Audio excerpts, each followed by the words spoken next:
আগামী সোমবার 20শে জানুয়ারি Donald Trump আমেরিকার প্রেসিডেন্ট হিসেবে দায়িত্ব গ্রহণ করতে যাচ্ছেন।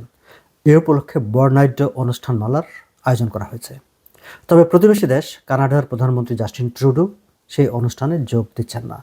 কানাডার কোনো প্রতিনিধিও সেখানে যোগ দিচ্ছেন না। জাস্টিন ট্রুডো সেদিন ব্যস্ত থাকবেন তার সহকর্মীদের নিয়ে, তার ক্যাবিনেটের সহকর্মীদের নিয়ে ডোনাল্ড ট্রাম্প যেই কানাডার প্রোডাক্টের উপর ট্যারিফ আরোপের যে হুমকি দিয়েছেন সেটি কিভাবে মোকাবেলা করা যায় তার উপায় খোঁজা নিয়ে তার সহকর্মীদের নিয়ে তিনি ব্যস্ত থাকবেন। কাজেই ডোনাল্ড ট্রাম্পের ইনঅগারেশনে মানে দায়িত্ব গ্রহণ উপলক্ষে আয়োজিত অনুষ্ঠানে তিনি যোগ দিতে যাচ্ছেন না। তবে তিনি কোনো প্রতিনিধিও পাঠাচ্ছেন না। তবে আলবার্টার প্রিমিয়ার ড্যানিয়েল স্মিথ সেই অনুষ্ঠানে আমন্ত্রিত হয়েছেন এবং তিনি সেখানে যোগ দেবেন।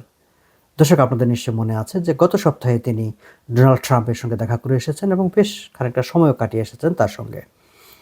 গতকালকেই প্রধানমন্ত্রী জাস্টিন ট্রুডো প্রিমিয়ারদের নিয়ে যে বৈঠক করেছেন যে কিভাবে ডোনাল্ড ট্রাম্পের পদক্ষেপের পাল্টা পদক্ষেপ নেওয়া যায় বা সেটি মোকাবেলা করা যায়, সেই অনুষ্ঠানে সকল প্রিমিয়াররা প্রধানমন্ত্রীর সঙ্গে একমতে পৌঁছলেও তিনি তার সঙ্গে ভিন্নমত পোষণ করেছেন। এমনকি যৌথ স্টেটমেন্টও তিনি স্বাক্ষর করতে রাজি হননি। ড্যানিয়েল স্মিথ ডোনাল্ড ট্রাম্পের ইনঅগারেশন সেরেমনিতে যোগ দিতে যাচ্ছেন।